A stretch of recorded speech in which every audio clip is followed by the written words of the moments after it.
¿Qué tal, como estades? Moi bons días. Xa nos saludamos, estamos aquí como na casa. Que maravilla vervos a todas, un placer recibirvos e que maravilla saludar tamén os nosas lectoras e lectores que nos siguen agora mesmo a través de la voz.es, das nosas redes sociais e da nosa canle de YouTube. Sí, falamos así entre nós porque estamos en directo. Benvidas a Mulleres con Voz, aquí arranca esta carreira desta cita na que queremos, sobre todo, compartir con vos ideas, falar destas grandes e grandes profesionais que temos na nosa comunidade, do seu día a día, dos seus logros, pero tamén, por suposto, dos desafíos. Hoxe imos falar ao longo desta mañán con mulleres que seguro que a moitas, eu creo que a maioría nos van a servir de espello, porque creo que todas imos a dicir eso de isto tamén me pasou a min. Pero no que ten que ver cos desafíos, hai que deixar algo moi claro. A igualdade non é unha realidade. E mentras non sei se é unha realidade, na voz imos a seguir falando destas historias. Temos que agradecerlle tamén ao Clube Nordés que sempre nos recibe con tantísimo cariño e imos arrancar cunha desas grandes mulleres que temos na nosa xustiza. Ela é unha licenciada en Dereito pola Universidade de Santiago, gran parte da súa carreira tivo camiño pola provincia de Ourense, falamos do Barco de Valdeorras, falamos do Carballiño. Durante 20 anos foi fiscala, delegada de Medio Ambiente, Urbanismo, Patrimonio Histórico, Incendios Forestais, Fauna e Flora, casi nada. Posteriormente delegada en Galicia, función que aparte levou ao mesmo tempo ca Fiscalía de Menores. Dende hai moi pouco, 17 de novembro do 2025, tomou posesión como Fiscala Superior de Galicia. Bos días, Carmen Eiró. Benvida. Un placer recibirte. Grazas por acompañarnos en Mulleres con Voz. Aí tes o teu tempo. Bueno, bos días a todos e a todas. Moitísimas grazas á Voz de Galicia por darme a oportunidade de estar hoxe aquí. A miña presenza aquí, a de todas vos, serve para salientar unha vez máis a necesidade da defensa dos dereitos das mulleres e, sobre todo, garantir que eses dereitos se satisfagan dende o punto de vista da igualdade. Estamos no terceiro milenio, pero, pese a todo, son moi poucas aínda as mulleres que acceden aos postos de alta dirección. É verdade que as mulleres empezan a formar parte nas organizacións, nos postos, digamos, de tipo medio, pero todavía queda moito camiño que andar para chegar aos postos de alto liderazgo. O primeiro prexuízo que existe, e que podo vos dicir que isto eu falo tamén a nivel profesional, de feito eu o que vos vou a falar é dos problemas que temos as mulleres na xustiza, tanto na carreira xudicial, que me toca un pouco de leixos, pero sobre todo na carreira fiscal, non para acceder co sistema de acceso é igualitario, sino para despois xa poder acceder a certos postos discrecionales. Entón, o primeiro prexuízo que temos é a diferencia entre a forma de liderar ou de dirixir entre os homes e as mulleres. Frente a un home combativo e asertivo, pois as mulleres son, sí, moi empáticas, moi colaboradoras, pero son o sexo débil. É dicir, cando unha muller ocupa un posto de certa relevancia, a día de hoxe, aínda ten que demostrar a súa propia valía non somente en clave feminina, sino tamén en clave masculina. É dicir, está mimetizada e impostada polas figuras masculinas. E isto é así, e a fenda existe, e todavía queda moito camiño para que se cerre. Todo isto, claro, limita bastante o que é o liderazgo da muller, porque está claro que nós temos a nosa propia forma de liderar. E a nosa propia forma de liderar é nosa. Entón, frente á empatía, frente á anticipación dos problemas, frente á capacidade de valorar e de aunar todas as opinións nos equipos directivos que ten a muller, está o que volvo a dicir, o carácter asertivo e o carácter, se me permitides, un pouco agresivo do xénero masculino. Todo isto levou a que Segerman Peck, alá polo ano 1991, falara dos teitos de cristal. É dicir, a ralentización da muller aos postos de alto liderazgo. Hai estudios, non os trouxen, porque, bueno, non me parece que teñades humor para estar con cifras, inda que logo vos falarei un pouco da carreira fiscal e de como estamos. Hai estudios que demostran en varios países que os equipos directivos mixtos funcionan de maravilla, pero é normal, porque hai diversidade de enfoques, diversidade de solucións, e, polo tanto, as estrategias que se adoptan son, pois, dinámicas, son reais e son innovadoras. Vale? A desigualdade e a dificultade para o acceso aos postos de alta dirección prodúcense tanto na empresa privada como na administración pública. É verdade que imos avanzando e é verdade que hai protocolos de actuación, guías de boa conducta, que exixen que a muller, ou que polo menos tratan de empoderar a muller para que forme parte dos equipos, o sea, dos altos postos e dos postos de liderazgo. Vamos a ver, isto non é unha millora de imaxe que a muller forme parte dos equipos de liderazgo. É unha necesidade, porque os equipos directivos teñen que ter diversidades de enfoque. Penso eu. E seguramente que todos e todas os que estades aquí pensades o mesmo. O talento é un ben moi escaso, como todos sabemos. Entonces, infravalorar as cualidades dunha muller supercualificada supón unha perda de recoñecemento e unha perda de potestades que non se pode permitir nin a administración pública nin a empresa privada. Dito isto, que no que eu penso, agora vou vos falar un pouco do que é a carreira xudicial e a carreira fiscal. As dificultades que temos as mulleres nun eido e máis no outro. Ata o ano 1960, sabedes todas que as mulleres non podían abrir unha conta bancaria sin autorización do marido nin renovar un pasaporte. O 22 de xullo do ano 1961 publicouse unha lei en España que decía que as mulleres podían acceder exactamente igual en condicións de igualdade aos cargos públicos que os homes. Eso sí, facía unha matización. Non poden ser nin xuíces, nin magistradas, nin fiscais. Eso no ano 1961. Evidentemente, o 28 de decembro do ano 1966 derogouse esa lei e publicouse o acceso da muller en condicións de igualdade a todos os cargos públicos. A primeira muller que accedeu á carreira fiscal, Belén Díaz del Valle, accedeu no ano 1974. Xubilouse no ano 2013 e estuvo exercendo 39 anos. E a primeira muller que accedeu á carreira xudicial foi Josefina Triguero Agudo e accedeu no ano 1977. Aínda que isto parece que, bueno, que imos a máis e que as mulleres somos maioría, sobre todo na carreira xudicial e na carreira fiscal, no ano 2024 publicouse un estudio da Asociación de Mulleres do Sector Público composto por un equipo paritario, pero basicamente por xuristas, xuíces, fiscais, onde se puña de manifesto que na carreira xudicial eu coido, ao mellor igual me equivoco, pero bueno, ainda que me equivoque nun ou dous, non creo que pase nada. Eu coido que son 5.343 xuíces, vale? Dos cais o 56% son mulleres. Entón dices tú, bueno, ben, conforme a Lei 2/2024 de paridade, cumplimos a ratio do 40%. Vale, así, de cara á galería, estamos ben. Pero logo temos que falar dos postos discrecionais. É dicir, non hai unha muller que sea presidenta do Tribunal Supremo, que sea presidenta da Audiencia Nacional. Os altos cargos discrecionais só acceden o 24,43% das mulleres xuíces. Entón, claro, un dice, e como pode ser isto?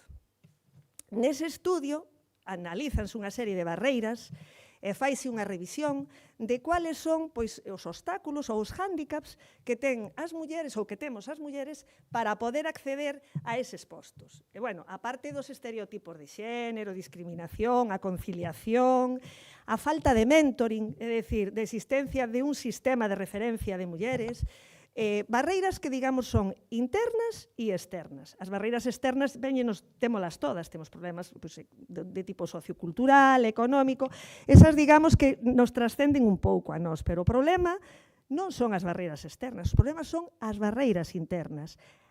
E que son as barreiras internas? As barreiras internas son a influencia que ten a socialización na distinción das características masculinas e femeninas que hai que ter en conta para acceder a un posto de alto nivel. Iso é o que hai. E iso é así. E tampouco estas barreiras que vos digo que por clasificalas de algún xeito en internas ou externas non son compartimentos estancos. É dicir, interactúanse entre sí. Co cal, o que decíase Germán Peck alá no ano 1991 do teito de cristal convírtese nun laberinto de obstáculos insalvables. Na carreira fiscal, teño que dicir que estamos un pouquiño máis avanzados. Pero, bueno, aínda nos queda moito. Alá polo o 29 de decembro coido do ano 2018 fíxose o primeiro plan de igualdade na carreira fiscal. O primeiro plan de igualdade que, bueno, como tiña como finalidade de establecer os obxectivos, o acceso, promocionar o acceso das mulleres aos postos de alto liderazgo, a conciliación. Ese plan tuvo como 2 desenrolos, un do ano 2019-2020 e logo no 2021-2022 e no 2023 elaborouse o que agora está vixente, que é o segundo plan de igualdade da carreira fiscal que se publicou no ano 2024. É verdade que o Ministerio Fiscal adiantouse tanto ao Estatuto Orgánico da Fiscalía como á Lei 2/2024 da paridade do 40%. Das 2.808 mulleres, fiscais, xa me traicionou o subconsciente, fiscais que estamos na carreira, 1.867 somos mulleres, é dicir, un 66%, que non está nada mal, nada mal. Despois, xa, nos postos de alta dirección, o 46% son mulleres. Por comunidades autónomas, a prevalencia de mulleres nos postos de alta dirección destaca, en primeiro lugar, Navarra, cun 77%, logo Madrid, cun 76%, e o País Vasco cun 75%. Nas fiscalías superiores, agora mesmo, só somos 4 mulleres as que presidimos as fiscalías superiores, que somos Galicia, Andalucía, Aragón, Madrid e o País Vasco. E o resto sigue estando de fiscais superiores un home. Nas fiscalías de sala do Tribunal Supremo somos 13 mulleres frente a 21 homes. Hai que dicir que os últimos nomeamentos que se fixeron de Fiscalía de Sala no ano 2024 foron 2 mulleres, a fiscal encargada de menores e a fiscal togado militar. Nas fiscalías provinciais, o 45% son mulleres. Están á fronte como xefas dunha fiscalía provincial. Onde sí somos maioría é nas fiscalías de área, que somos o 66%. E logo, se ven na Fiscalía Xeral do Estado somos maioría, non pasa o mesmo na Fiscalía do Tribunal Supremo. Na Fiscalía do Tribunal Supremo, as mulleres fiscais solamente son un 24,4%. E na Fiscalía da Audiencia Nacional non chegan a un 20%. Entón, isto é o que temos. Un dos problemas que coido eu que temos todas as que estamos aquí, ou polo menos casi todas, e que se nos plantea en todos os ámbitos, é o problema da conciliación. A conciliación laboral e a conciliación familiar. Nise estudio que vos decía que fixeron a Asociación de Mulleres do Sector Público, ese estudio fíxose con referencia á carreira xudicial, pero é moi sintomático, porque eu creo que é plenamente extrapolable a cualquier outro ámbito. E entón, nese estudio dícese que no ano 2023, das 19 excedencias e reducións de xornada que se pediron na carreira xudicial, só unha foi pedida por un home. E 2 excedencias que se pediron para o cuidado de fillos, de persoas con discapacidade, tamén as pedimos as mulleres. Entón, a ver, non é que eu veña aquí a contar algo que non existe, é así. É así, é verdade que imos avanzando, pero tamén é verdade que aínda nos queda moito camiño. A falta de corresponsabilidade e de colaboración e de conciliación sociolaboral segue estando aí e segue a ser un atranco importante para que as mulleres podamos acceder aos postos de alta relevancia ou de alta dirección ou liderazgo. Un tal día como hoxe, e aínda que parezca así un pouco estereotipado, en Europa é necesario facer visible a presencia da muller nos postos de alta dirección. É verdade que hai moitos convenios, moitos protocolos, tanto a nivel nacional como a nivel internacional, pero non logramos subvertir a discriminación laboral entre homes e a mulleres como unha discriminación horizontal. a fenda salarial, a precariedade feminina, a dificultade da conciliación laboral. Son todas medidas de discriminación indirecta que se producen cando, utilizando un criterio aparentemente neutro, se, digamos, empodera a persoa do outro sexo en detrimento de un sexo en detrimento dunha persoa do outro sexo. É certo que cada unha de nós temos que temos que nos facer valer, defender a nosa valía. E temos que defender os nosos dereitos non só a nivel económico e cultural, sino tamén nas relacións personais, familiares e afectivas. E tamén é certo que desde a administración laboral e administrativa deberíase de promover iniciativas para facilitar sustitucións, para facilitar reforzos que permitan a conciliación da muller e poder acceder en condicións de igualdade aos altos postos. Quero terminar facendo referencia a unha feminista de pro, que é Concepción Arenal, que, como ben sabedes, foi a primeira muller que foi á universidade vestida de home, e que alá por o século XIX, concretamente no ano 1893, cando publicou un ensayo de la educación femenina, decía que la mujer lo primero que tiene que hacer es promocionarse a sí misma, independientemente de su estado. Y persuadirse de que soltera, casada o viuda tiene derechos que cumplir, derechos que reclamar, dignidad que no pertenece a nadie, un trabajo que realizar y tener claro que es cosa seria y grave la vida y que si se la toma como un juego, la considerarán como un juguete indefectiblemente. Lo que decía Concepción Arenal no século XIX, eu creo que é plenamente extrapolable ao día de hoxe. Eu só espero que as cousas sigan evolucionando e, por suposto, desde a Fiscalía Superior de Galicia vanse poñer todos os medios, as portas están abertas absolutamente para todos e, dende logo, que, loitaremos e traballaremos para que a igualdade sea real e efectiva. Moitísimas grazas.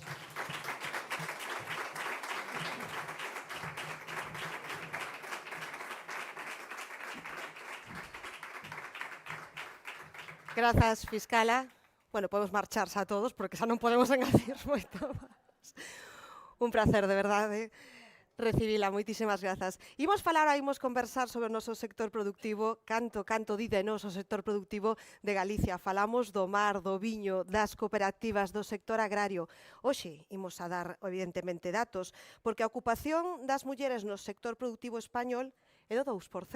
Isto é un dato do 2022 que decimos como é posible se todos coñecemos as mulleres que son as motores, por exemplo, do agro, pero moitas veces non son mulleres profesionais.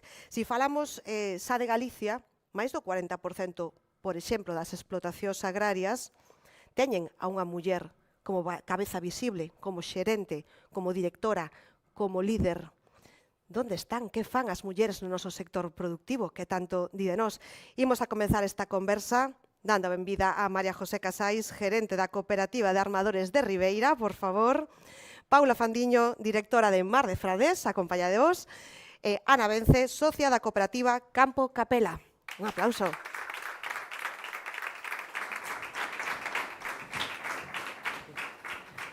Benvidas vos. Non sei se sodes, María José, ti estás nos armadores. Isto sona, cantos anos nevas na Cooperativa de Armadores? Máis de 30. Máis de 30. Cando te convertiches nesa cara visible, houbo momentos ou situacións raras? Era raro ver unha muller aí nos armadores? Eu me sinto moi afortunada e teño que, penso que son un pouco diferente a certas situacións que se acaban de comentar aquí, non? Eu sempre me sentín moi cómoda e moi respaldada para mí son todos os meus jefes, unha cooperativa, e todos eles, eu nunca tuve non me sentín en ningún momento discriminada. Tamén é verdad que tes que sacrificar moitas cousas. O tema da conciliación, para mí supuxo tamén certo sacrificio personal, pero nunca me sentín para nada discriminada, non tuven que demostrar a valía como muller respecto a outros compañeiros que no organigrama dependían de min, Eu sempre me sentí moi cómoda nesta empresa, nesta cooperativa e desarrollando o meu traballo. Cal é a tua sensación? As mulleres seguen sendo minoría no sector do mar, están máis ben achéganse a unha actividade productiva moi concreta, sempre decimos as grandísimas mariscadoras, pero está medrando a presenza das mulleres no vosso sector, María José? Pois despois de que eu empecé en este sector, pois en estes momentos a nivel é que no tema do mar hai que distinguir por un lado o que sería a pesca extractiva, aí estamos, xa non chegamos ni ao 1%, non? O tema xa de embarques, de traballar, xa salir a faenar, e iso somos testimoniales. Pero no tema da acuicultura xa se representa un 45%. Si vamos a tema de transformación, estamos nun 75%. E no tema de dirección e administración, pois xa estamos cerca dun 40%.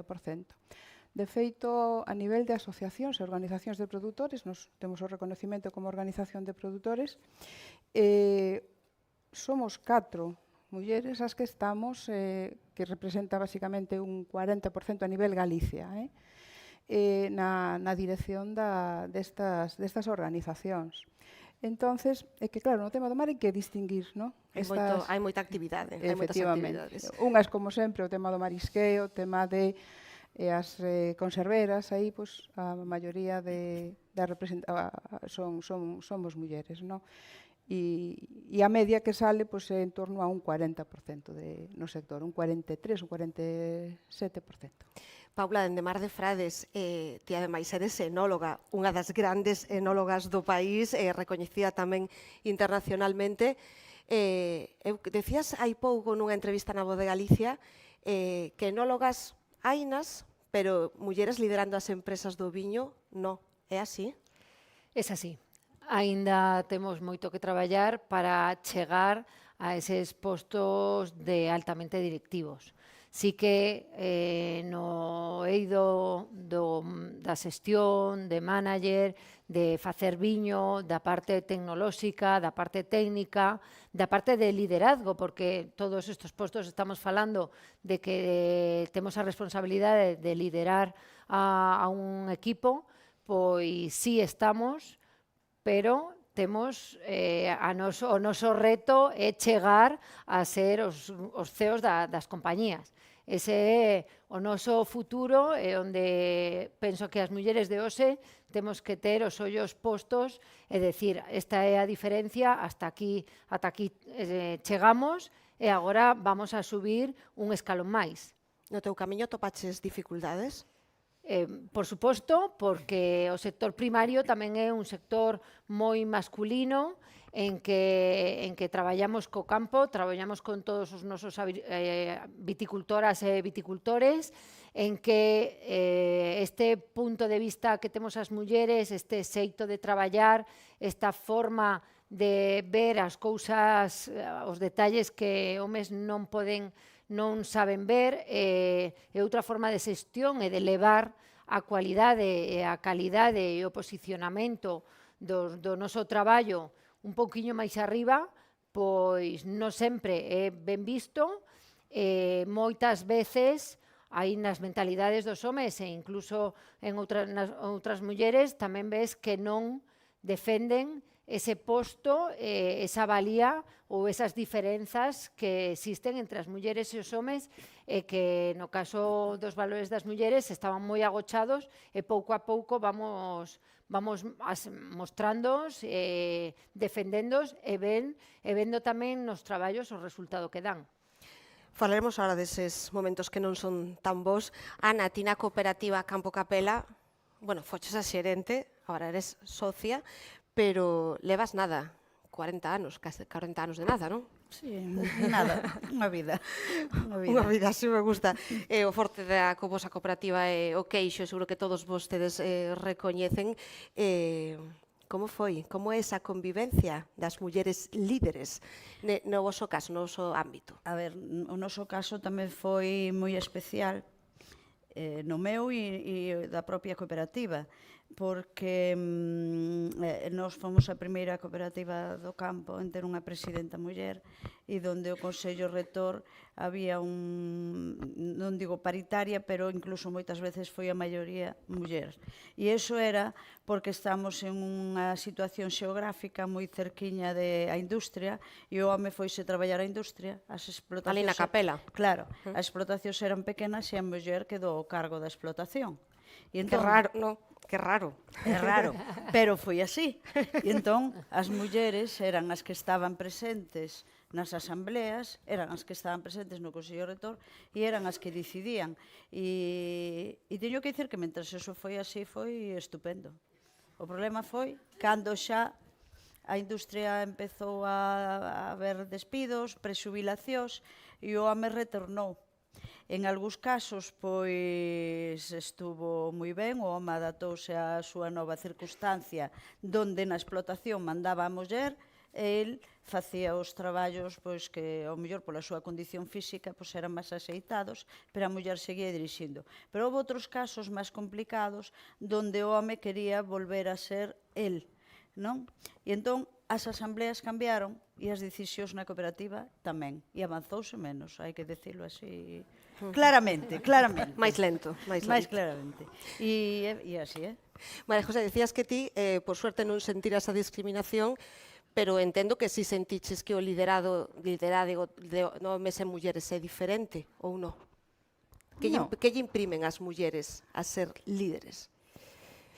Eu considero que nós temos somos moi concienciudas no que facemos. O sea, somos a hora de afrontar un proxecto, penso que procuramos que non se nos escape nada. E é unha forma, penso que é a condición da muller.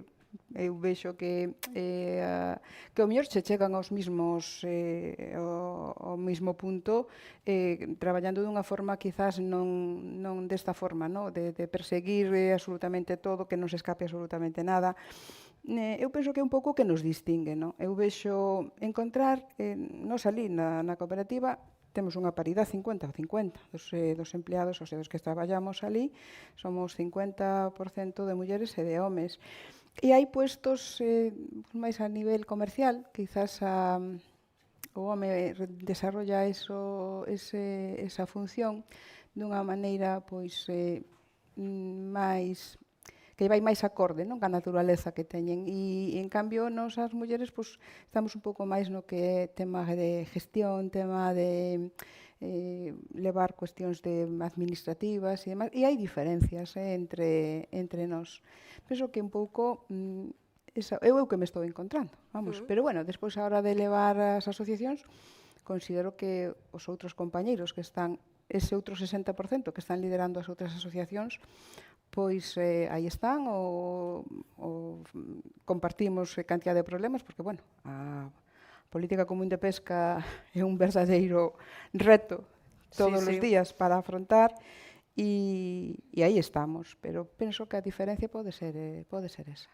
Paula, que lle imprimen as mulleres ao mundo do viño? El nivel de detalle e a búsqueda da excelencia. Nos sempre traballamos para conseguir o 10, sempre traballamos para para ensalzar todos os ámbitos nos que se traballa, e eso fainos conseguir un traballo pois de 10, mentres que nos homes vexo que co 5, co 7, con que este ben feito, chega é suficiente. Eso fainos desenrolar tamén outras actitudes, porque se lideras un equipo, a ese equipo queres que se desenvolva, que crea, que construya, que crezca. Eso tamén fai que o liderazgo das mulleres neste momento comece a gustar máis que o liderazgo dos homes, de vamos a facer o sustiño, está feito. Pero ti pensas que eso de querer sempre traballar no 10 é porque tuvemos que traballar sempre moi observadas ou incluso con ese síndrome de impostora? Se xúntanse as dúas cousas. Por unha parte, un carácter da muller é ser exixente, e por outra parte tamén por eses factores externos vémonos obrigadas a querer ser de 10 e a querer mostrar todo o bo que nos temos e que pódese facer.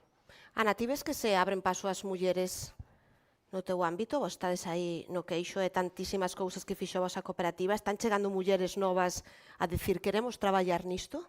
Sí, eu creo que, bueno, vamos a decir, no mundo do queixo, en Galicia xurdiron bastantes empresas que a líder é unha muller, e é unha muller porque está buscando a calidade, porque está buscando a diferenciación, está buscando algo que xa se perdera. Hai moita emprendedora, están dicindo. Hai moita. E, bueno, na nosa cooperativa tamén foi así. A maioría nunca se pensou en que na queixería houvese homes ou mulleres, pero a maioría son mulleres.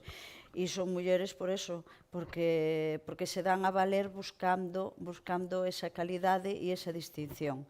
E nas explotacións, que está cambiando moito o sector do campo en Galicia, é certo que agora son explotacións máis grandes e vaise a profesionalización e a muller está aí, está facéndose valer.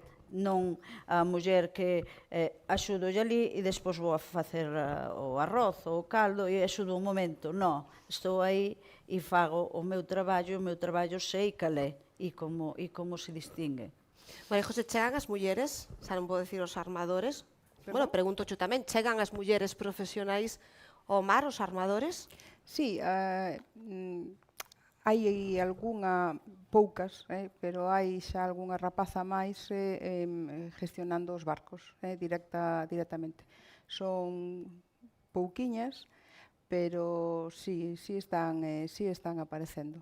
Son mulleres que veñen desas familias de mar? Sí, e que, bueno, e que mamaron eso desde pequenas na casa, o sea, son poucas, pero ese relevo que lle fan a seus pais para levar a dirección a xestión da flota, pois sí, hai algunha, está aparecendo algunha. Paula, hai enólogas? Porque dicimos que hai, pero sodes aínda minoría ou como está iso? No, hai enólogas, hai muchas enólogas, en Galicia especialmente, quizás un pouco por ese liderazgo del que hablaban antes en la agricultura, de que las mujeres han quedado en el campo cuidando la casa y cuidando el campo, y hay muchas mujeres, pero yo entiendo que también es un sector atractivo para las que vienen, para las siguientes generaciones. E a mar de Frades chegan esas profesionais que din este é o meu mundo do viño?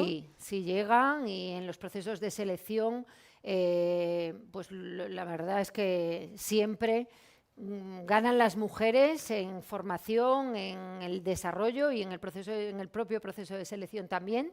Y también puedo decir que en determinados departamentos, tanto en los técnicos como en los de gestión, excepto en los comerciales, los hombres ya se ven minoritarios y ya se ven como me tengo que activar, me tengo que poner las pilas porque, bueno, pues me adelantan por la derecha y por la izquierda. O sea, eso sí que es algo que actualmente yo estoy viviendo en la incorporación de las siguientes generaciones.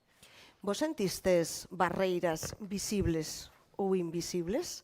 De algún xeito, as topachevos con algún momento pois que non fora agradable ou con dinámicas que eran tan naturais, Ana, que impedían que unha muller, bueno, traballase como calquera outro profesional? Sí, bueno, eu creo que na miña época máis houve que demostrar moito.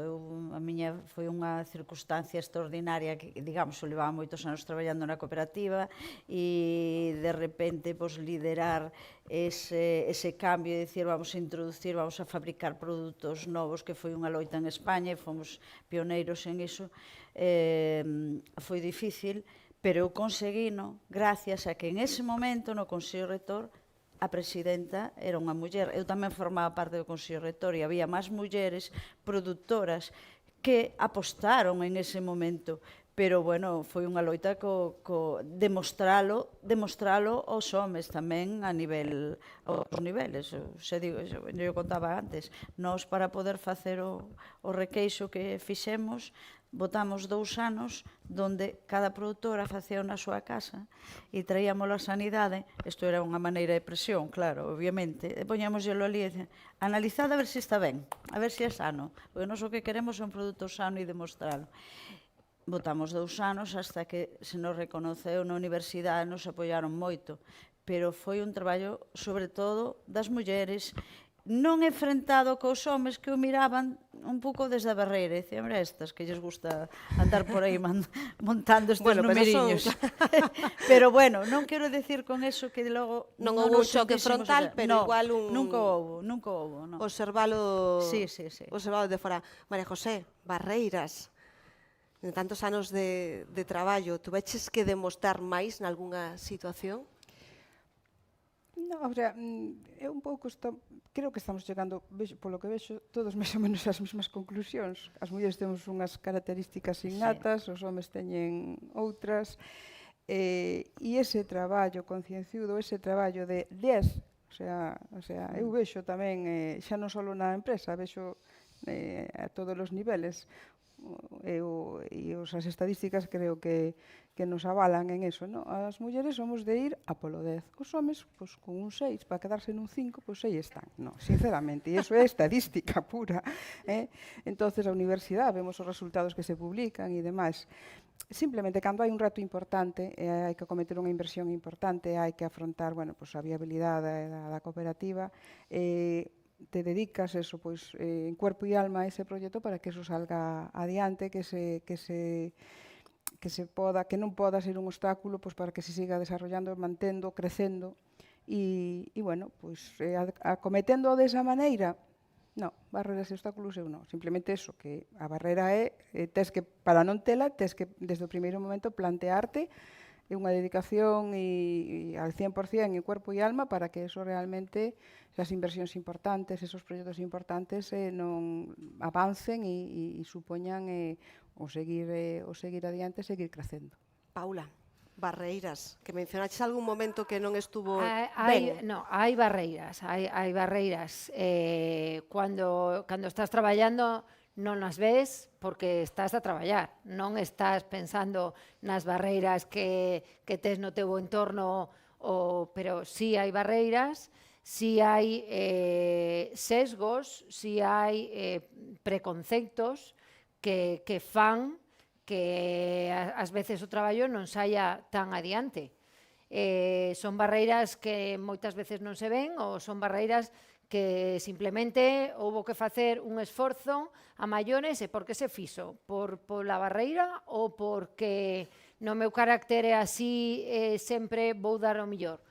Pois sempre estará a dúda, pero hai moito preconceito que pasado o tempo vas vendo que existiu e que é o momento en que empezamos a rompelo. Alguén na túa trayectoria puxo en dúbida o teu criterio, pensas, por ser unha muller? Non podería decir de ninguén concretamente, pero pouco a pouco, co traballo que vas demostrando, sí que adquire esa confianza, fixo isto, temos un bo resultado, fixo isto, temos un bo resultado, esos bons resultados é o resultado de esas barreiras que fomos saltando.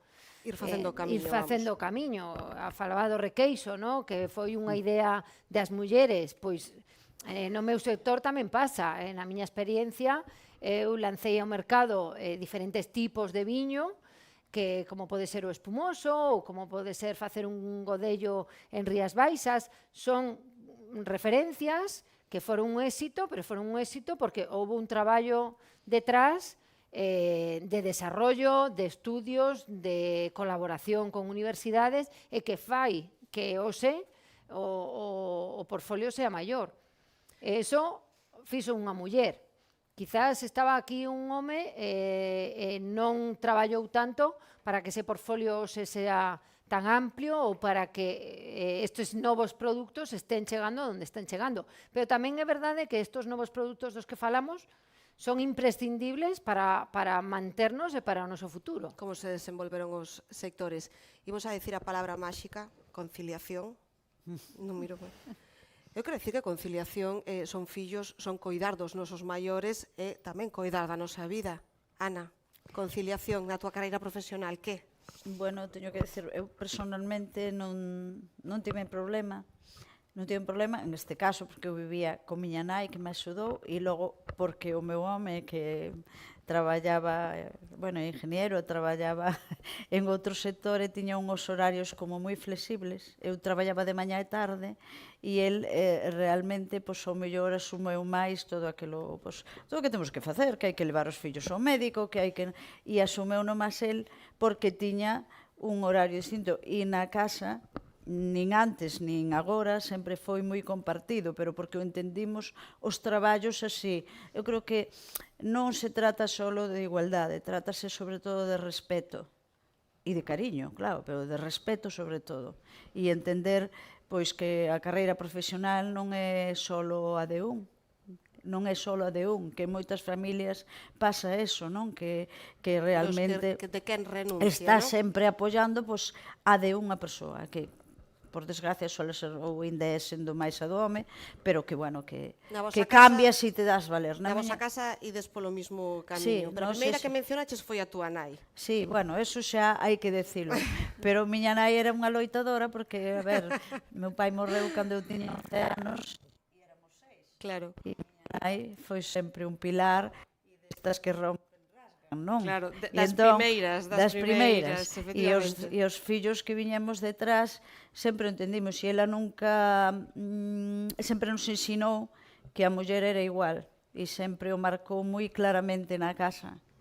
O sea, pois plancha todo o mundo e todo o mundo traballa en todo e sempre foi así porque nunca fixo distinción e claro, Eso é educación. herédase e tamén o levas en certo modo a vida laboral e unha vida laboral, pois bueno, unha cousa sí que ao mellor sería, non sei se as miñas compañeiras, os éxitos de unha muller tamén os respetan todos, o fracaso porque sempre te podes fracasar, hai moitas iniciativas que propós que ao mellor non todas son válidas e ao mellor se fracasas en algunha. Quizá eu penso que ainda hoxe se di se fose un home non houbera pasado iso. María José, recolle aí, ahora volvemos a conciliación. Puso a votando, Mira, o tema da conciliación é importante, como ben di Ana, que na casa colaboremos todos, non? Evidentemente, cando se trata de atender os fillos en temas vitales, eso como si concilias, como eso é clave, o sea, eso deixas todo absolutamente atrás, pero sí, ás veces, no meu caso, voto de menos dedicación máis diariamente, no día a día, mellor un pouquiño máis de tempo para percatarte de certas cousas que, bueno, eu tiña a suerte de que tiña o meu marido que sí se percataba desos temas, non? Pero que andas a mil e entonces ese tempo, ¿no? Que outras persoas poden dedicarlle para detectar bueno, pues, o que é o criar un fillo, ver determinados aspectos e demais que ao mellor os perdías porque non lle dedicabas o tempo necesario. Carai, o de estar a todo, tes razón, Paula, hai que estar a todo. Hai que estar a todo, hai que estar a todo. Conciliación es algo tan caótico. Para mí, el día tiene 24 horas y entonces somos nosotros las que tenemos que decidir ¿y a qué se lo dedico? Porque ya no es un médico, sino es la importancia de ir a buscar a tu hijo al colegio o de ir al gimnasio porque no tengo que cuidar niños y me quiero cuidar yo. Entonces, es un tema que yo todos los días me lo cuestiono. Y la solución es muy difícil porque trabajar y sacar proyectos adelante y liderar lleva horas. Y bueno, pues ahora tenemos la gran ayuda de la IA, que parece que hacemos las cosas más rápido o que tenemos ese asistente que nos ayuda, pero creo que es un día a día de decir mi familia es importante, mi entorno es importante la vida laboral es muy importante y tenemos que conseguir ese equilibrio y es en la persona de cada uno, dentro de las medidas de cada uno, está en nuestras manos el conciliar en estos aspectos que estoy hablando, ¿no? Ya no estoy hablando de un médico, estoy hablando de también conciliar los horarios, ¿no? Claro. Es súper difícil, pero está en nuestras manos el decir renuncio o lo hago más rápido porque también quiero estar aquí. Hai que dicir as empresas que se traballa mellor cando na vida personal un está a gusto. Siempre. Din as tres que sí. Imos rematar. Ana, dime quen foi a muller da tua vida. Bueno, en este caso teño que decir que a muller da miña vida eso desde logo. Vouche Non chegar son- isto porque creo que non se lle escoita ben a Ana, non? Digo Compañeiros. que a muller da miña vida foi miña nai, non só porque me axudara cando na miña vida laboral. Tamén teño que decir que na súa vellez pois tuve esa responsabilidade, non, de atendela porque ela estaba enferma ou non se cuidados, movía, os sí. cuidados do maior. E teño que decir que este caso foi miña nai e porque soupo tamén levalo ca suficientemente calma para darnos o espacio, que eso pois é difícil, en este caso o meu home, porque tamén cumplía a súa función de coidador. Teño que decir unha cousa, vou contar unha cousa, que había as festas que organizaban no local dos maiores e eu non podía ir. E a miña nai gustaballe moito bailar e o meu home levaba sempre, bailaban os dous toda a tarde. Carai, eso de sobra xenro estaba ben, organizada. María José, a muller da tua vida, fechamos. Sí, a ver, as nais son sempre un referente, no meu caso tamén está a miña irmán, non? Que era un pouco ese Pepito Grillo que estaba detrás de ti e que se decía, María, que hai algo máis que a vida profesional, non? Entonces, sempre me axudou moito. Paula.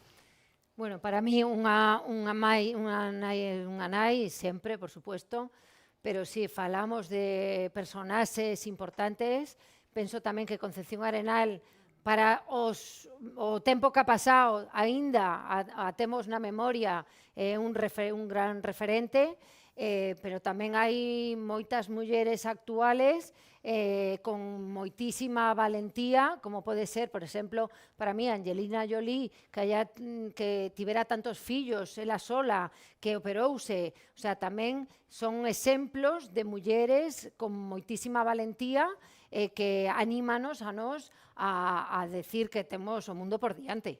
Claro que sí. Non se pode pechar mellor. Grazas, foi un placer. Moitísimas grazas ás tres.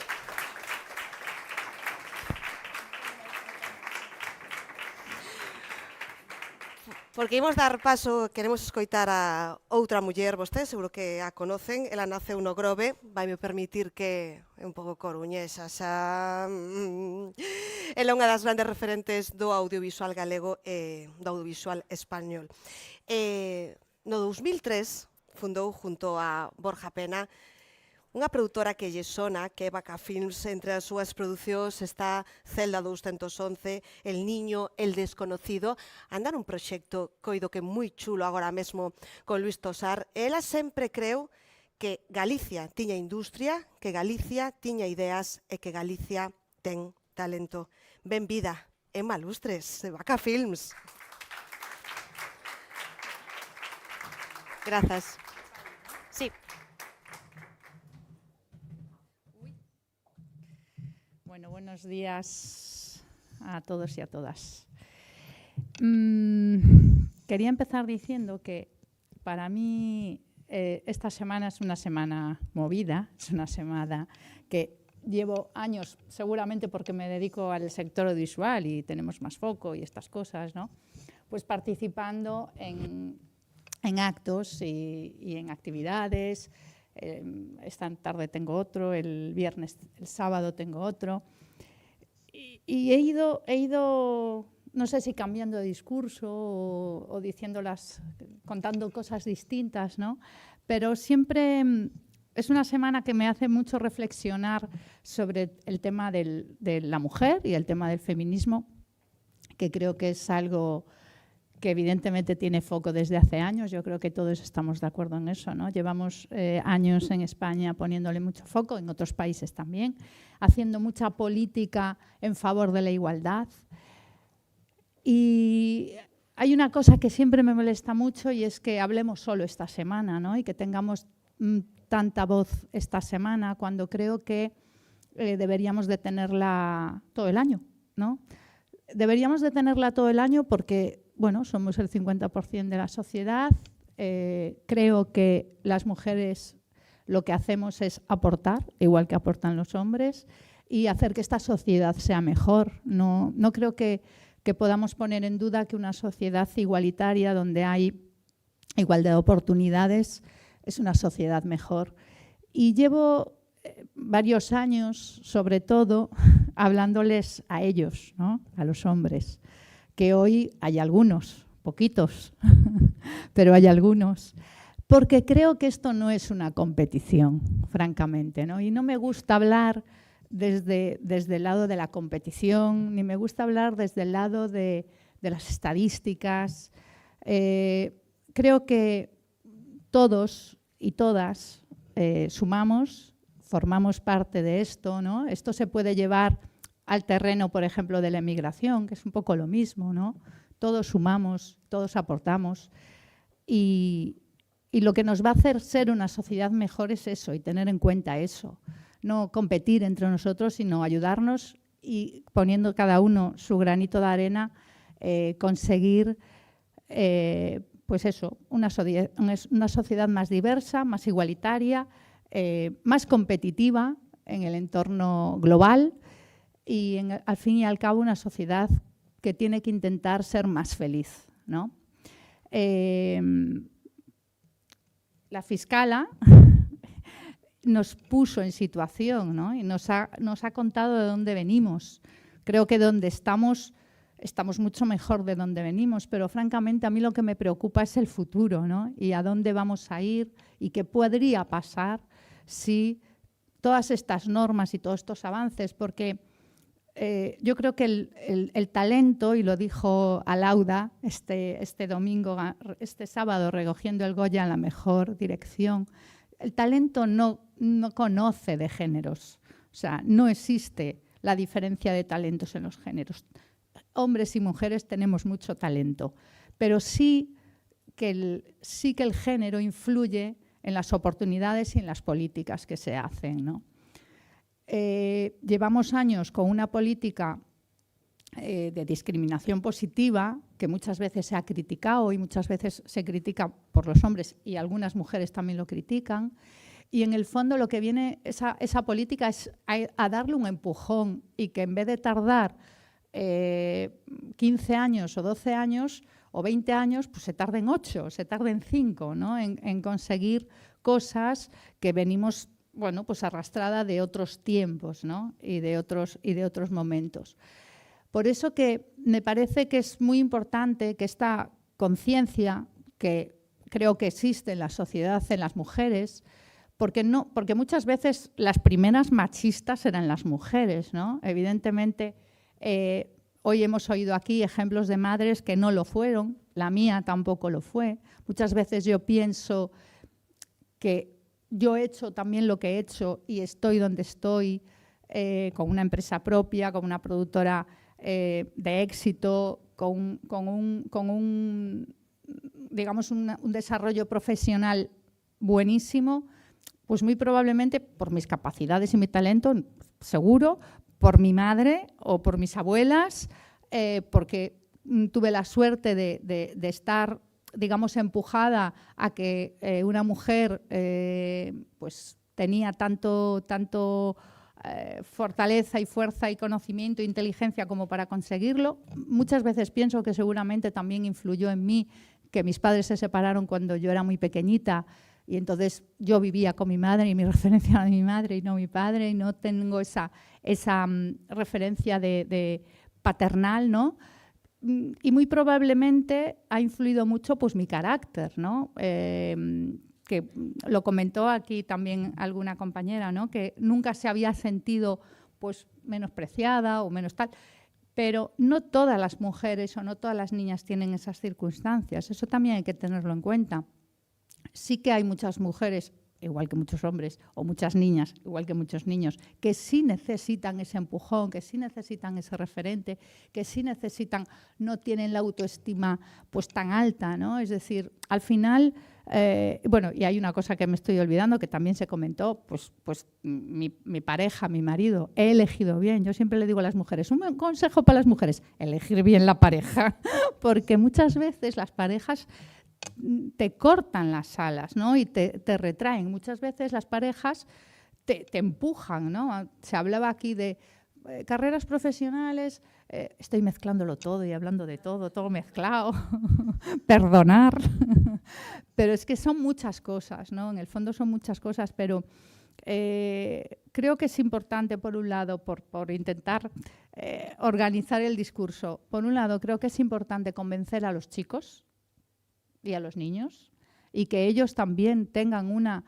mentalidad y una opinión de que es muy importante la igualdad o que es muy importante el feminismo. Yo hace años yo me decía, no, yo no me siento feminista, porque para mí, de pequeña, el feminismo eran estas mujeres que pensaban que las mujeres tenían que tener más derechos que los hombres, ¿no? Entonces yo decía, no, yo no soy feminista, yo soy igual, creo en la igualdad, no creo en el feminismo. Pasaron los años y te das cuenta que el feminismo lo que quiere es la igualdad. No es que quiera que las mujeres estén por encima de los hombres. Entonces, de repente yo digo, sí, yo soy feminista, soy muy feminista. Insisto, creo que tenemos que convencer a los hombres, creo que no los tenemos que ver como como alguien que está enfrente de nosotros, sino como alguien que está al lado de nosotros, y cuantos más hombres feministas haya, más difícil será dar marcha atrás a todo lo que se ha logrado durante estos años, venga quien venga a gobernar España. Y creo que eso es importante. Y creo que ahí todas las mujeres y todos los hombres deberíamos estar en el mismo lado. Da igual la ideología o el voto de cada uno. Creo que todos deberíamos de estar en el mismo lado, porque la igualdad de géneros, las políticas que hacen discriminación positiva son necesarias para conseguir entre todos una sociedad mejor y, insisto, más feliz. Bueno, muchas gracias por invitarme y espero haber contribuido un poquito hoy, hoy no, pero Semana de la Mujer, en hacer eso, ¿no? En intentar que todos y todas cada vez seamos un poquito más feministas. Gracias.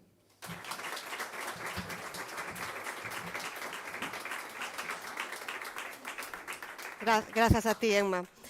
Falábamos estes días co Gallo de Mulleres con Voz na redacción da Voz, e bueno decir, falábamos as mulleres nacidas nos 80, porque temos un mal na nosa vida, que a comunicación era vocacional xa dende nenas. Si recordábamos as referentes políticas mulleres da nosa época, de nenas e adolescentes, bueno, que xa nos preocupábamos máis ou menos polo que pasaba. Poucas sacamos onte nunha conversación. Que diferencia hai a día de hoxe? Cantas líderes políticas, cantas xestoras nos veñen á cabeza? Por primeira vez, por exemplo, no Parlamento de Galicia, son máis as deputadas que os deputados. Por unha. Tampouco se decantou moitísimo a balanza. Se falamos dos concellos, temos 313, hai 70 alcaldesas. Está aí a cousa aínda complicada. Hoxe falamos de política con mulleres líderes que teñen moitísimo pola súa traxectoria e outras porque levan nada das alcaldías que contar. Por favor, damos a benvida a María San Pedro, alcaldesa de Ribeira, Sandra Permuy, alcaldesa de Fene, Nidia Arévalo, alcaldesa de Mos, e Ángeles Novo, concelleira de Muller e Igualdade de Lugo. Adiante, donde que irades. Que tal? Hola, que tal, Nidia? Hola. Que tal? Benvidas, Que tal? moitas grazas. As axendas dos concellos, madre mía, máis grandes ou máis pequenos, que complicadas son en esta semana do 8M, entendo que non parades. Nidia, ti queres a veterana na alcaldía, pero xa van a pasar 20 anos de alcaldesa? Ou que, no 2008 cúmplense, Pois non? sí, efectivamente. Bueno, en primeiro lugar, quero dar as gracias a Voz Claro. de Galicia por Grazas a ti. facer este espazo maravilloso donde mulleres de diferentes aspectos da nosa vida diaria pois podemos estar aquí hoxe poñendo voz ao que facemos e o que lideramos en este caso na parte política. Un placer compartir coas alcaldesas e coa concelleira de Lugo este espazo e efectivamente eu levo a mitad da miña vida no Concello de Mos. Imaginadevos como era a miña situación cando cheguei a un concello con 24 anos e o meu goberno, porque eu gobernaba, era a persoa que tuve a honra de crear a primeira Concellería da Muller. Hoxe falar de poñer en marcha unha Concellería de Igualdade pois é algo que non é noticia, por sorte, algo avanzamos.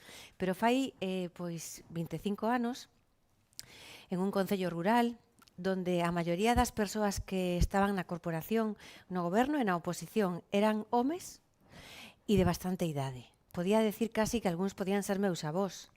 E eu cheguei e revolucionei a Casa Consistorial e efectivamente creei a Concellería da Muller. E, bueno, pois a partir de aí fomos dando moitos pasos, pero efectivamente, se estamos hoxe aquí, se hai que celebrar un 8M e se hai que poñer pois en valor a mulleres alcaldesas ou mulleres concelleiras é porque todavía a cadea lle faltan moitos eslabóns para chegar a esa igualdade real que queremos. Decía 20 anos, máis de 20 anos, como aclarou Nidia, pero aquela alcaldesa nos 20 a pico que tuvo que aguantar algunha situación difícil. Sí, bueno, fun alcaldesa máis tarde. Estiven no goberno e na oposición os primeiros anos e cando cheguei á alcaldía tiña 35 anos. E, bueno, pois os momentos máis difíciles, insisto, que foron os do comenzo. Teño que recoñecer que hubo un momento que casi tiro a toalla, porque era duro. Non me sentía escoitada, me sentía a veces, hasta podo decir, ridícula. Que non se che facía caso, vamos. No, pois era tola. Eu podía decir que sentía que os meus compañeiros creían que estaba tola. E o alcalde, que era quizáis o que en aquel momento me respaldaba un pouco máis, pois aquel señor que foi un gran alcalde, pero tiña que pois escoitar as reprimendas dos compañeiros que lle decían, pero como lle fas caso? O sea, encher auditorios de mulleres. Puxemos en marcha un programa que se chamaba Supérate. Non se me vai a olvidar nunca, porque hoxe, a pesar de que cambiou de nome, sigue facéndose. Rural, mulleres non nas asociacións, nin nas directivas, nin nada desto, un concello sin casco urbano, e a min se me ocurriu que a forma de mobilizar a tantas mulleres que necesitaban sair da casa a formarse ou a reírse ou a facer unha excursión, pois era entrar nas asociacións. Entonces, pois teño que recoñecer que en 2 anos, o sea, na mitad do goberno daquela legislatura, pois conseguín encher un auditorio con 500 mulleres que viñan de participar en ese programa Supérate, que era sae da casa e que che apetece facer informática, que che apetece pintar, que che apetece facer risoterapia, pero sae da casa e busca un espazo para ti mesma e despois intentei pois que casi todas as directivas de Mos estiveran mulleres presidíndoas nas asociacións ou mulleres pois na organización. Bueno, pois aquel auditorio de 500 mulleres foi o que fixo que a corporación daquel entonces dixera, guau, isto empeza a ser diferente. A ver se hai que ter en conta Efectivamente. a esta muller. Eu quero agradecer a todas elas que asumiron retos en aquel momento, entraron en esa rede que creamos en Mos, que foi Concellería da Muller, programa Supérate, por suposto as profesionais do Concello, porque aquela traballadora social, aquela psicóloga, aquelas mulleres comprometidas e con ganas de cambiar o mundo, fixeron posible que hoxe sexamos un referente na igualdade pontevedresa, na igualdade municipal, e eu estou moi contenta de que hoxe Mos lideren as mulleres, non só no Concello, sino en todo o tecido empresarial, asociativo, cultural e demais. Alcaldesas María e Sandra, vos levades dende o 2025 as primeiras alcaldesas dos vosos concellos, é así? Sí. Que tal? A pregunta total. María, que? Pois moi contenta. Sí? A verdade é que con 37 anos era a primeira alcaldesa dun sitio como Ribeira, que é pois unha cidade que ten pois moitísimos retos de desenrolo por diante, pois é apaixonante, non? A min é o sitio onde nacín, é o sitio onde me criei, é o sitio onde está toda a miña familia, eu teño un ADN ribeirense pois 100%, e son, pois, sempre fui unha gran embaixadora de Ribeira e, polo tanto, para min, pois, foi unha honra absoluta, non só ser alcaldesa, non, que eso é, pois, unha maravilla, sino ser a primeira alcaldesa do meu municipio.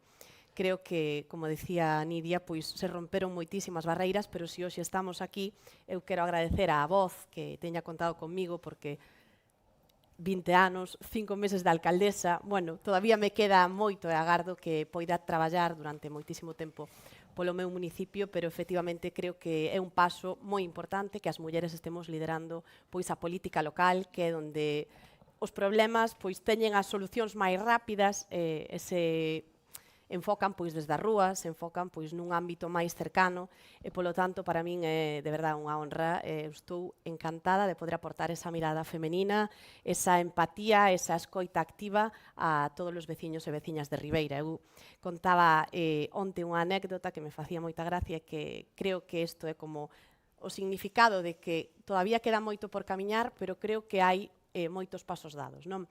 É que iba a un colexio esta semana e todos os nenos e nenas, alcaldesa, alcaldesa, alcaldesa. Quero dicir que a palabra alcaldesa xa está moi normalizada entre a xente nova, entre as nenas e os nenos. Sin embargo, moitas veces estou no supermercado e se me acerca pois unha persona un pouco maior e me di: "Ai, ti eres a nosa alcalde, non?" Claro, a palabra todavía costa un pouco a mellor entre xente de outras xeracións. Polo tanto, eu creo que nos queda camiño, pero vamos pois nesa dirección na de que educar, empezar pois desde a base é primordial para que as mulleres sigamos liderando. Sandra, que tal en Fene? Esta primeira alcaldesa tamén que che din os veciños, como te estás sentindo ti? A verdade é que moi ben. Eu xa levaba 10 anos no Concello, sendo concelleira e bueno, pois tanto o alcalde que decideu pois xubilarse, tanto como o meu partido político, o BNG, decide que sexa eu a persoa que se poña ao frente, moi agradecida, dende logo os meus veciños e veciñas apoio absoluto, bueno, sempre hai cousas, pero dende logo un apoio absoluto e un orgullo, non ser a primeira alcaldesa de Fene, pois un orgullo que todavía hoxe pois que moita xente o di, no? A primeira alcaldesa, moitas mulleres, se ven reflexadas moitas nenas. Eu teño unha filla tamén con 21 anos que moitas días di: "Mamá, pero eres a primeira alcaldesa de Fene", que iso é un orgullo moi grande. Pois sí, a verdade é que moito traballo, moita loita, pero sí que é un orgullo pois para min personalmente, e creo que un agradecemento, non? A todos os meus compañeiros e compañeiras, como grupo mayoritario, pois sí que é certo que decidiron que tiña que ser eu e moi contenta. Como información, no 2025, primeiras alcaldesas que chegaron a concellos pois non pequenos, tamén hai que tomar nota, non? No que ven sendo esas datas que hai que anotar. Ángeles, no teu caso, concelleira en Lugo, de Muller e Igualdade, non sei, seguro que che dicen moito a eso de necesitamos seguir tendo unha concelleira de Muller e Igualdade. Sí, a verdade é que é necesario. Bueno, eu teño a sorte de pertencer a unha cidade que xa tivo 2 alcaldesas, Lara Méndez durante 9 anos, Paula Alvarellos durante o último ano, que conta cunha concellería de igualdade desde os anos 90. Contamos con 4 pisos municipais de acollida para víctimas de violencia de xénero. Bueno, pois penso que podo decir con orgullo que son concelleira en Lugo, nunha cidade que leva traballando no ámbito da igualdade durante moitos anos, non? Entón, pois xa entrei co traballo un pouco feito. Nidia, ti crees que durante moito tempo na política se usou a paridade non de forma consciente, sino como algo que había que facer? Que entraran as mulleres nas listas na política? Bueno, eu estuve sempre en contra de que se utilice esa palabra de listas cremallera. Eu estou en contra deso, porque creo que a paridade ten que existir, a igualdade real ten que existir, pero porque nos o valemos. E porque nós temos a formación ou o conocemento, ou se dá a situación, porque se dá en miles de mulleres, para que ocupemos o lugar que nos corresponde, pero eu estou completamente en contra de eso de lista cremallera, 8 homes, 8 mulleres. Eu, por exemplo, pois na pasada campaña electoral, nas pasadas eleccións, todavía non estaba iso en vigor, e eu, pois, hoxe teño un goberno de 5 mulleres e 5 homes, pero non porque fose o 2 un home, o 3 unha muller, o 4 un home, o 5 unha muller. Non, pois eu, en función do que representaban esas persoas, polo conocimiento que tiñan e polo que significaba a súa presencia nunha vida municipal como a nosa, pois creín pois cada un no sitio que tiña que estar e a responsabilidade que tiña que asumir. E creo que para que a democracia de verdad este fortalecida coa presenza das mulleres, non pode ser por unha cuota. Eu estou completamente en contra deso e creo que en algún momento pois o Partido Socialista abordou isto, hoxe vai a ser obligatorio para todo o país e a mí non me parece ben. María, paridade, ese palabro. Eu creo que máis que a paridade teñen que existir os méritos, como decía Nidia, pero a verdade é que nós, as que estamos aquí hoxe, tamén podemos decir que non formamos parte dunha cota, formamos parte pois dun proceso democrático polo que fomos elexidas de xeito mayoritario, apoiadas por compañeiros e compañeiras en moitos casos que nos acompañan pois nos nosos equipos e polo tanto algo teremos feito ben, traballado, esforzándonos, poñendo pois ese tesón, esa exixencia da que falábamos antes tamén, e como digo, creo que facendo méritos para que as mulleres poidan estar onde estén máis alá de cotas ou de listas cremallera. Unha alcaldesa muller, Sandra, ten que demostrar máis? Sí, dende logo que sí. Porque eu basicamente penso que tamén hai que educar, no tema da igualdade hai que educar. Sempre, eu conto que cando comecei no Concello de Fene, eu levei a Concellería de Servicios, e cando chegaba algún veciño, o primeiro que preguntaban é onde está o Concelleiro de Servicios. Cando decían que era eu, decían, non, ti non, a ver, non hai un home por aí. Iso pasou moito tempo. É certo que houve moito que pelexar e que, bueno, que despois xa conseguín que viñeran preguntando por min. Entón, bueno, creo que non está mal. Pero sí que é certo que costa traballo. Ao principio costa traballo, unha vez que te van coñecendo, pois non, evidentemente, pero sí que hai moito que educar todavía, moitísimo. Parece que unha muller, pois, bueno, sí, alcaldesa, concelleira, depende a concellería que leves, pero basicamente a educación para na igualdade. Concelleira, tuveches que demostrar máis nalgún momento ou así o sentiche? O mellor demostrar máis non, pero sí aguantar algunha expresión de neniña, que non sei moi ben se ven pola edad ou por ser muller ou polas dúas cousas, pero mira, neniña, que o mellor é só un home coa mesma edad que a min, pois non lle pasa. E sí que, bueno, a coalición do que estábamos falando, pois, eu aí sí que discrepo un pouquiño, porque penso que lle debemos moito a Lei de Igualdade de Zapatero do 2007, non? Porque, obviamente, non inventou a igualdade, pero sí que obligou a construíla. E foi a partir de aí onde pois, as mulleres empezaron a ter máis visibilidade e a ocupar postos en política que antes deso non pasaba. Impulsou un pouco. Nidia, ti non sei se fostes neniña, se non che pasou, nalgún momento tuveches algunha situación que tuveches que dicir, mira, son a alcaldesa de Mos. Bueno, eu, como decía antes, a miña parte máis difícil foi cando cheguei, non? Eu teño un carácter, creo que forte. Me sinto unha muller con moita personalidade, que sei perfectamente o que quero e o defendo con uñas e dentes, e eu creo que fun capaz de facerme o meu sitio rápido. Me refiero de marcar territorio, por así decirlo. Oiga, mire, eu son unha muller alcaldesa, unha muller concelleira, unha muller que sabe o que quere e quere por encima de todo defender este municipio. E iso calou pronto na xente.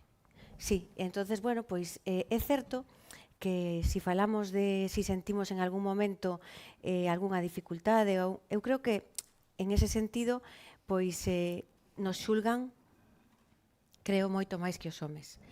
Por iso, aí me xulgan polo meu carácter. Entón, se tes carácter, para algunhas persoas, eso é para criticalo, porque esta é tremenda. Sí, son tremenda, claro que sí, pero se fora un home non dirían esta é tremenda, dirían, carai, como defende o seu municipio, non? Entón, esta neniña nunca a sentín porque me encarguei desde moi pronto de que eu non era neniña. Xa digo, os primeiros pasos foron difíciles como concelleira, pero quizás sempre as dificultades ao final transfórmalas en fortalezas, non? E eu creo que, sumado ao meu carácter, a reacción que tiña que saber que poñer encima do día a día para que se me respetase, foi un tempo corto. Pero falando deso que decía de que te xulgan, pois a verdade é que nos xulgan polo que vestimos, nos xulgan se nos separamos, nos xulgan se nos volvemos a casar, nos xulgan incluso pola conciliación, porque vos conto unha cousa, eu teño unha nena de 10 anos que os lunes trato de estar con ela todas as tardes porque lle gusta que a leve a natación, porque lle gusta que a súa mamá axude a vestirse, que a súa mamá axude a lavar o pelo ali na piscina, bueno, e a mí me parece que é un momento estupendo, porque ademais, mentras ela está na piscina, pois eu podo falar con outros pais, con outras nais, pero sabedes unha cousa? A mí me xulgan por eso, porque algunhas persoas dicen, esta que fai aquí tiña que estar traballando, que lle pagamos todos o salario, e outros pois me xulgan se non estou na piscina o lunes e está súa avoa. E non está súa nai. Isto é así. Isto nos pasa ás mulleres alcaldesas. Agora volvemos á conciliación, que é un tema deses que sempre temos sinalado. María, que tamén ten carácter. Teves que afrontar algunha situación como alcaldesa ou como muller que dixeras, bueno, hasta aquí. A verdade é que teño que dicir que eu fun concelleira 6 anos antes de ser alcaldesa. Teño carácter, non tan fuerte como Nidia, ao mellor, pero non tiven, a verdade, grandes dificultades a hora de enfrontarme á realidade do municipio no día a día. Non, eu coñezo prácticamente a todos os meus veciños, ou a inmensa maioría deles, e gardo unha boa relación.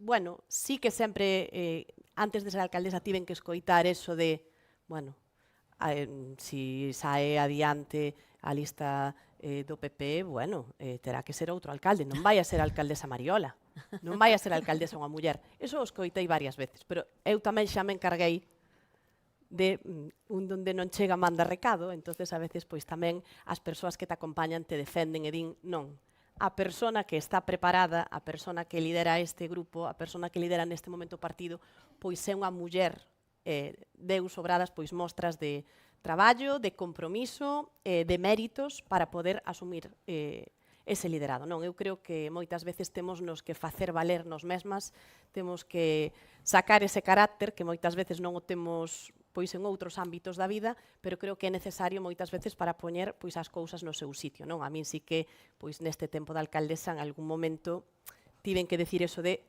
bueno, a alcaldesa son eu e a que vou a decidir isto son eu. Polo tanto, cos meus acertos e cos meus erros, a responsabilidade neste caso pois é da máxima mandataria aquí, que son eu, e en algunha ocasión pois si foi frente á figura masculina, pero en xeral teño que decir que eu sempre me atopei cómoda na política e que nunca tiven pois grandes atrancos máis alá pois de esos comentarios que aínda que non se deben normalizar foron pois moi minoritarios. Pois estades moi expostas, facedes xestión pública, tendes unha exposición pública en cidades nos vosos concellos. Que duro que decía Nidia de pasar tempo cunha filla fora xulgados. Sandra, conciliación. Conciliación, decíamos antes, son moitas cousas. Nun perfil público tan que a alcaldesa está facendo isto, está facendo no outro, é complicada a conciliación. Bueno, é complicada porque somos xa mulleres e porque as mulleres o temos moito máis complicado. Estamos máis adicadas aos coidados, tanto dos menores como moitas veces os coidados pois de algún dependente ou de algún maior. Entón, si xa por ser muller tes esa como estima que tes que ser a coidadora, non? Claro, sí que é certo que cando tes unha responsabilidade política, pois moitas veces eres a que tes que, non queda outro remedio, pois que delegar, non? Todo depende dos casos, pero sí que é certo que, bueno, é un pouco máis complicado. Parece que se nos exixe un pouco máis e que, claro, que chega un momento que, claro, a vida familiar é importante, pero tamén hai que facelo entender, non? Ángeles, conciliar. Bueno, eu teño a suerte, por así decirlo, no? Eu non teño fillos, pero, como decía Emma antes, creo que soupen escoller ben a parella, entón, toda a parte doméstica, a verdade é que se encarga el. Moi ben. Entón, Que afortunada. na casa, Que afortunada, Diniña. é verdad que teño esa axuda. É complicado, porque ao final pois temos un traballo que non ten horarios, que tes que estar disponible, e é certo que, bueno, a familia quizás lle coste entendelo a veces. Entón, pero bueno, sarna con gusto no pica, e eu personalmente pois estou encantada igualmente, non? Fa sacrificios, pero é verdad que as persoas que conviven contigo, a familia, pois non sempre o entende. Introducía Sandra o papel do coidador. María, ti non sei se sintes eso que tes ou podes ter na faceta que sexa máis dificultades para conciliar que un alcalde. Bueno, eu non teño fillos, tamén como a compañeira de Lugo, polo tanto, eso moitas veces bo entre comillas, pero tamén é malo, porque moitas veces se carga na persona que non ten fillos porque ten máis tempo. Cando creo que a conciliación, como decía antes Emma, pois ás veces é moito máis que ter fillos, é coidar a familia, é ter tempo para un mismo moitas veces, para atender pois asuntos persoais, que creo que todo o mundo pois merecemos, non? Nese caso, pois coidarnos un pouco moitas veces e facerlle entender á familia que temos unha responsabilidade moi grande, que dispoñemos de pouco tempo libre, pero que non debemos descoidar tampouco o que son pois esos pequenos detalles do día a día. Eu creo que a nós se nos mira moitísimo máis que os homes, se nos exixe máis e se nos avalía de outro xeito. Se decía antes, se fixa un pois na imaxen, no tono, en como imos vestidas ou na maneira de ser, se tes un carácter fuerte porque tes un carácter fuerte, se non tes un carácter fuerte porque non sabe mandar, entonces estamos moito máis expostas en ese sentido, pero eu creo que a conciliación para todas aquelas mulleres que teñen que teñen fillos e fillas é fundamental para poder entrar na política. A política che quita moitísimo tempo da túa vida, cando sabemos, o sea, cando entramos en isto, sabemos ao que nos expoñemos, sarna con gusto non pica, digo moitísimas veces, eu creo que cando un fai o que lle gusta faino, pois feliz da vida, aínda que moitas veces teña que sacrificar pois cousas que lle apetece facer, e bueno, non sempre se pode. Todo nesta vida non se pode. Nidia, que lle dá de diferente unha muller á política? Temos unha visión diferente tamén na xestión? Totalmente. Empezo contestando a este planteamento precisamente a conciliación, non? Que é o que nos dá unha experiencia vital diferente e iso se traslada á política. En canto á conciliación, eu quero agradecer en primeiro lugar aos meus compañeiros. Está aquí Leo Costas, que é un home e é o concelleiro de Igualdade do meu goberno, e a todos eles que me axudan tantísimo, porque eu teño todo. Teño filla, non teño convivencia con seu pai, teño a custodia materna, teño un pai dependente, unha nai casi dependente, e ademais son senadora en España, en Madrid, no equipo de dirección. Como se fai todo isto? Pois creo que precisamente ese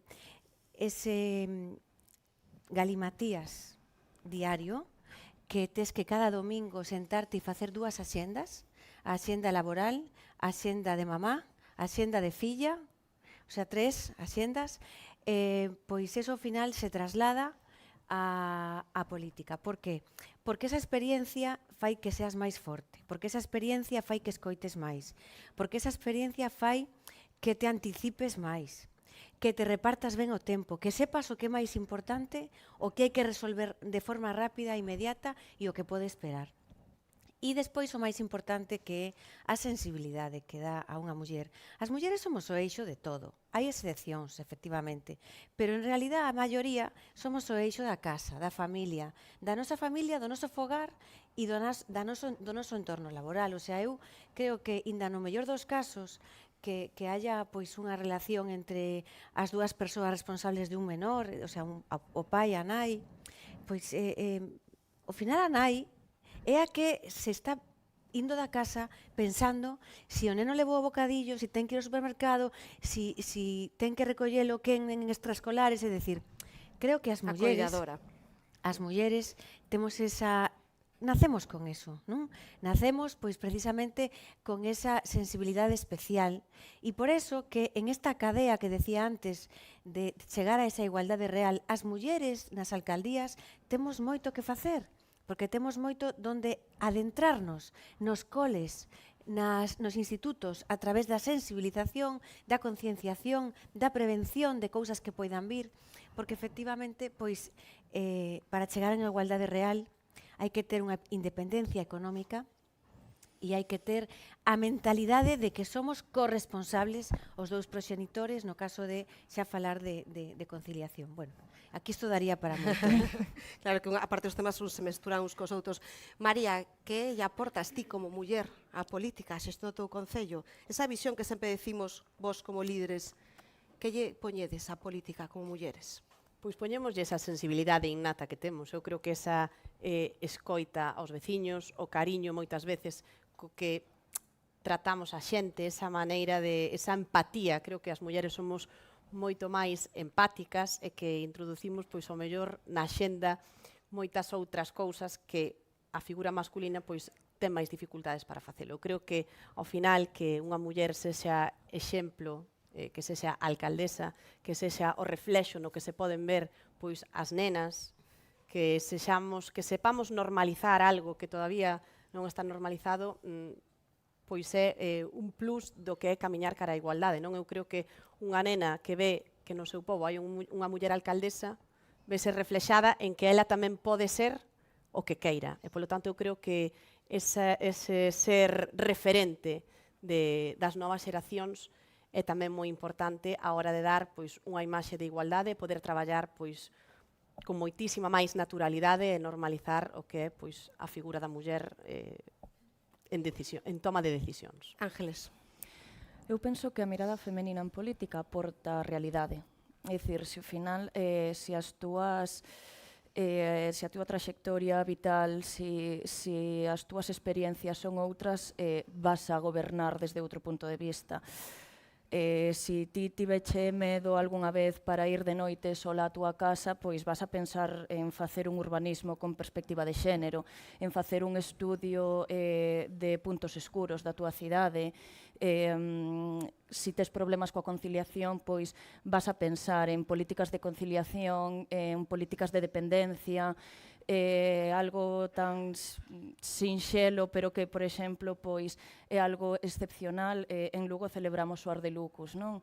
Pois unha das cousas que fixemos foi polas noites poñer un transporte público especial que a muller sube o autobús e pide exactamente pois donde quere baixarse para que o autobús, se é posible, pois a deixe diante do portal. Estas pequenas medidas que creo que aportan grandes cambios e que un home pois a veces non as pensa, pero porque nunca se viu nesa necesidade ou nesa situación. Sandra. Bueno, eu penso que igualdade non hai. Entón, eu creo que as mulleres sí que estamos un pouco máis loitando, no, por esa igualdade e, se se pode, pois claro, desde unha alcaldía, na xustiza social, no, porque pois os temas de coidados, entón, claro, hai fenda salarial, as mulleres cobramos menos que os homes. Entón, eu penso que eso sí que o temos moito máis presente, no? A igualdade en todos os servicios dun concello, no? Pois en calquera área, como pode ser urbanismo, como pode ser en servicios, como pode ser en seguridade. Eu creo que hai que levar a igualdade a todos os departamentos e non só unha vez ao ano, non? Hai que loitar polo feminismo e pola igualdade 365 días ao ano, que a veces é o máis duro, non? Porque esta semana ou este día está moi ben, pero que o día 9 de marzo temos que seguir sendo e loitando por estar a fronte de concellos e por ser mulleres, non? Entón, Claro, que está dicindo Sandra é que a xestión máis próxima ao cidadán tamén ten moito que facer pola igualdade, como tamén avanzaba Ángeles. Estamos falando diso, non? De que isto non é só de capas de goberno ou de xestión e administración que están moito máis por encima. Entendo que desde os concellos se pode traballar en tantísimas cousas. Sí, claro, hai que facer plans de igualdade en todos os concellos. Eu, ademais de ser alcaldesa, son levo a área de igualdade. Entón, a min preocúpame moitísimo, bueno, pois eu penso que teríamos que ter unha valedoría de igualdade, as administracións teñen que poñer cartos en riba da mesa para loitar pola igualdade, porque non facendo charlas e facendo, non, aquí hai que poñer sempre, bueno, pois as administracións son as que teñen que poñer en riba da mesa para poder construir, non? E entón ten que ser así. María, que fai o noso Concello pola nosa igualdade ou que debe facer, en que debemos mellorar? O decía antes, ao final o Concello que dá solucións máis rápidas aos problemas reales. Eu creo que moitas veces facilitamos nós máis a vida diaria dunha muller coa conciliación que unha gran lei a nivel estatal. É moito máis fácil aplicalo o feito de conciliar, de pois poñer en marcha programas como poden ser o Madruga, os comedores escolares, a guardería hasta a última hora da tarde para que os pais e nais poidan conciliar, etc. Creo que todas esas iniciativas en materia de seguridade, que as mulleres tamén temos esa sensibilidade para poder velas, penso que temos moitísimo por facer, que temos moitísima máis facilidade para esas pequenas medidas do día a día e que, como decía tamén aquí a compañeira, deben estar en todos os estratos do que é o Concello, non? Nós temos 3 plans de igualdade no Concello, estamos traballando no cuarto, e creo que tamén que o persoal municipal saiba traballar dentro desas políticas de igualdade tanto en compañerismo, na hora de traballar entre homes e mulleres, como no xeito de atender a veciñanza que ven por ali, é moi importante para trasladar ao resto da sociedade que somos os primeiros en poñer pois, en alza o que é o tema da igualdade. Nidia. Bueno, un pouco na línea de María. Quero aproveitar para agradecer todo o apoio da Consellería de Igualdade, a conselleira que está hoxe aquí, Fabiola, que é unha máis das mulleres líderes que en Galicia, en este caso, pois que temos a sorte de ter unha muller e xoven o fronte desta consellería que tanto ten que decir da conciliación, que é a política social, que é o cuidado dos maiores e que en este caso pois son os recursos que nos dan os concellos para poder atender as mulleres víctimas, para poder previr e para poder concienciar.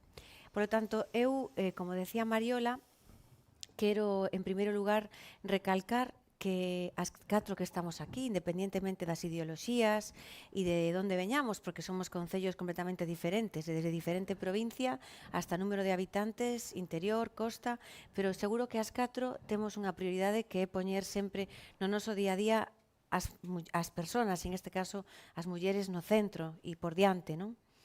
Que é o primeiro que temos que facer? Pois como é a primeira porta que se chama cando hai un problema, os centros de información á muller son fundamentales.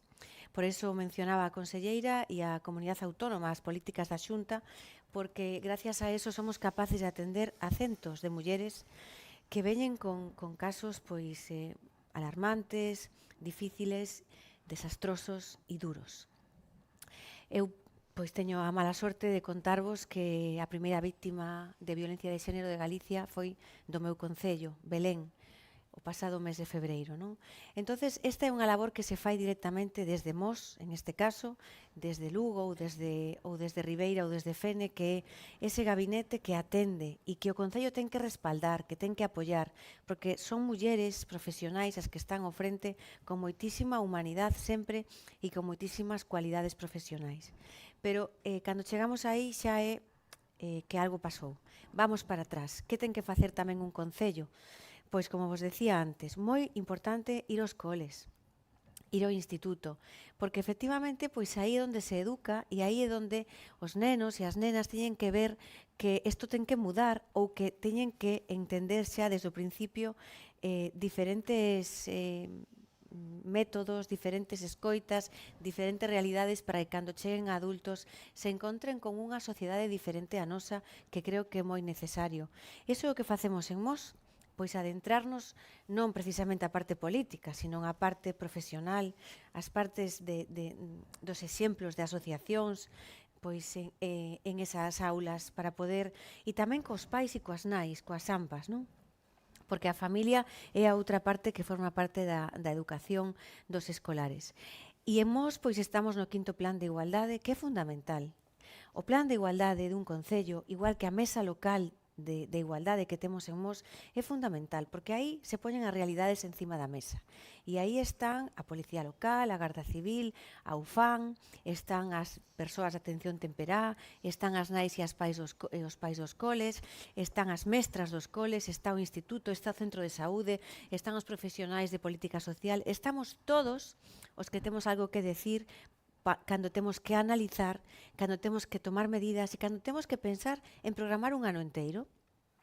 Un ano de actividades, que non solamente o 8M, que non solamente o 25N, e que todos os días temos que aproveitar esta posibilidade que temos desde os concellos, que a xente nos escoita, que a xente nos respeta. As alcaldesas, os alcaldes, somos xente pois que no noso pobo, na nosa vila, a xente atende cando nos mandamos unha mensaxe. Aproveitemos eso. E iso é o que facemos en Mos. Ángeles, pecha, en que temos que seguir traballando, como avanzaba Nidia? Eu penso que é fundamental, como decían as compañeiras, a educación. Educación, desde ben pequeniños, educar en fomento da igualdade, a educación afectivo-sexual, campañas de corresponsabilidade, penso que son moi necesarias. Como decía Emma antes, dirixirnos aos homes, poñelos ao noso lado, non en frente, non? Porque sí que a min hai algo que, bueno, dame moita rabia, non? Cando confunden o feminismo con embrismo. O que estamos buscando é a igualdade de oportunidades, non ter que demostrar máis, romper esos teitos de cristal que todavía existen. E para iso é fundamental a educación. Nos, por exemplo, en Lugo, pois traballamos con un programa socioeducativo dirixido aos centros escolares e levamos anos pois traballando con todos os centros educativos, primaria, secundaria. Este ano pois estamos traballando con 2000 nenos e nenas da cidade, e iso pareceme que é pois fundamental, porque é a forma de chegar. Efectivamente. Polo principio da nosa idade.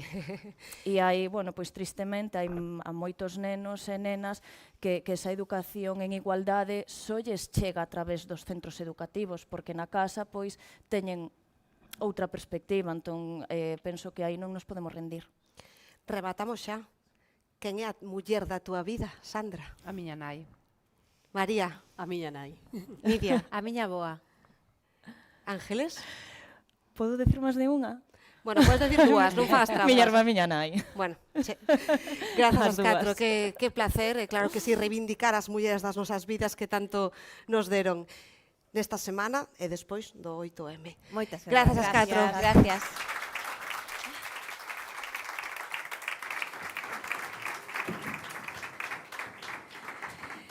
E así, con como son as líderes da política e como tamén é a xestión local e o que cheganos, imos a rematar. Antes, por suposto, imos a subir outra capa da administración que tantísimo nos importa, que tan mencionada foi, e imos a facelo coa súa conselleira, con esa conselleira que co todo o seu equipo traballa pola igualdade, sobre todo, creo que vai estar de acordo comigo, con que as cousas vayan cambiando cada vez máis.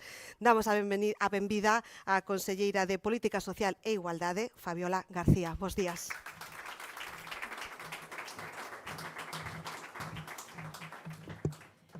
Bueno, pois antes de comezar eu quero agradecer en primeiro lugar a Lois Blanco, o presidente de La Voz de Galicia, o convite a esta xornada, un agradecemento que estou convencida que lle trasladará de forma áxil e de forma eficaz o director xeral, o ben querido Rubén. Tamén os quero aproveitar para enviarlle unha forte aperta a María Meizos. Así que, bueno, o resto de autoridades presentes e amigos, amigas, moi bons días a todos e a todas. Hai dúas formas, dúas maneiras de situar unha efeméride como a que hoxe nos unta aquí neste Nordés Club Empresarial, que gracias a unha idea afortunada de La Voz de Galicia. Temos, por un lado, o enfoque pesimista, que fai fincapé nos atrancos, que aínda ten que sortear a muller no mundo de hoxe, como se decía na anterior mesa redonda, e tamén na lacra persistente da violencia de xénero. Esta é unha perspectiva necesaria, sen dúbida algunha, porque se fundamenta en realidades cotiás, en realidades dolorosas e en realidades innegables. Si é certo que ser muller supón un hándicap gravoso nas sociedades a día de hoxe, pero si é verdade que este tipo de violencia nos viste de loito moitos días, demasiados días, porque un só día nestos momentos é demasiado. Sen embargo, ningún ismo foi tan transformador como o feminismo. Ningún avance social resulta equiparable e ningunha revolución cambiou tanto a sociedade, a economía, a cultura, a sexualidade ou mesmo os afectos. Sinalaremos, ademais, que os retrocesos que houbo nas distintas conquistas da muller necesitaron dunha gran dose de opresión e moitas veces non conseguiron o seu propósito. Penso en todos aqueles países que quixeron e aínda queren a día de hoxe implantar unha severa represión sobre a muller para privala dos seus dereitos básicos e reducila a unha mera condición servil. Todos eles fracasaron. Necesitaron implantar severas ditaduras ou teocracias que oprimían e aínda oprimen a moitas mulleres e homes. Esas ditaduras e esas teocracias son a proba de que a postergación da muller non se basea na súa protección ou no seu respeto a determinadas culturas, senón que se facía e se fai en contra da súa condición de seres libres.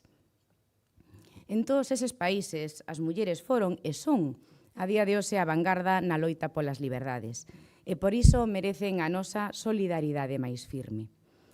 Temos, polo tanto, en suma, que plantexarnos este plantexamento pesimista, pero tamén temos que facer unha visión que lembra o longo camiño que nos trouxo a todas as mulleres ata aquí.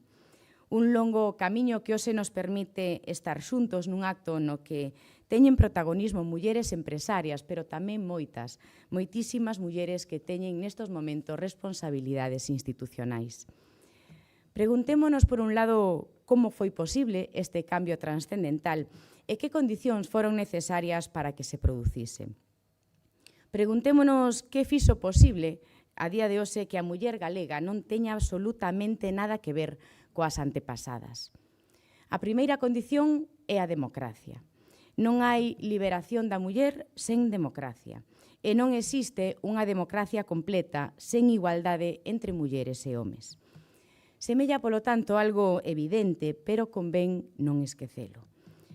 A muller galega de hoxe, polo tanto, é a gran protagonista e a gran beneficiaria das dúas transicións. Por un lado, a transición que trae a democracia a España e, por outro lado, a transición autonómica que trae o autogoberno a Galicia. No seu amplo catálogo de liberdades figuraban dereitos vencellados á muller de maneira prioritaria. Ser muller é un motivo máis para discutir a todos aqueles que menosprecian as transicións democráticas. Transición equivale a transacción. E transacción é a que permite que os cambios sexan paulatinos, sexan progresivos, que non fraccionen nin friccionen en ningún caso as sociedades, pero sobre todo que todos estes cambios sexan perdurables no tempo.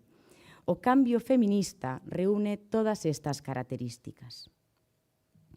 A segunda condición diferencia a política sexual da política efectiva. É o predominio do feminismo efectivo sobre o postural o que fixo posible todos estes avances. Igual que outros ismos que existiron e aínda existen, o feminismo que hoxe celebramos está ameazado por numerosos intentos de apropiación indebida. Hai unha apropiación perversa que quere converter o feminismo nun apéndice dun partido ou dunha tendencia política. Hai quizáis unha distorsión do seu xenuíno significado cando se utiliza para enfrontar e para poñer etiquetas arbitrarias. O empuxe do movimento feminista require que non haxa muros entre as mulleres, senón que haxa sempre pontes e haxa síntese.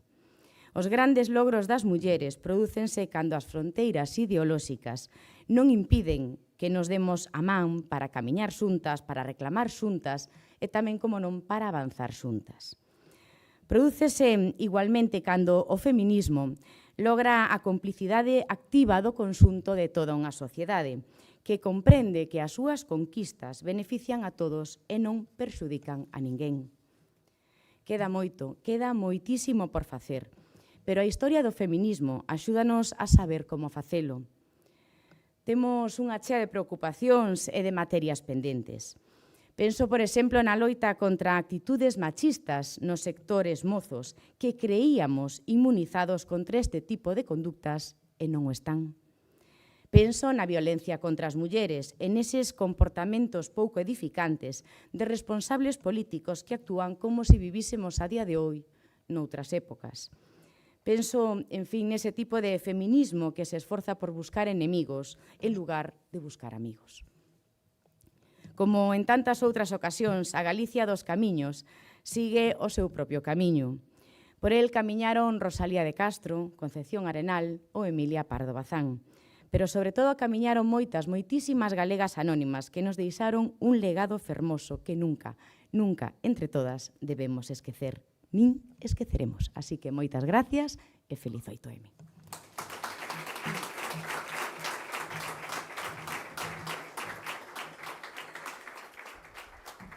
Grazas, conselleira. En nome de la Voz de Galicia, grazas a todas estas grandísimas mulleres. Mulleres con voz solo arrancou. Isto non é solo 8M, hai moita máis igualdade da que falar. Os que estades aquí, as que estades aquí, imos tomar algo. Os que nos ven na casa, pois anotamos para a próxima, cando veñan. Moi boas tardes, moitas grazas, como sempre. Grazas por estar aí. Vémonos.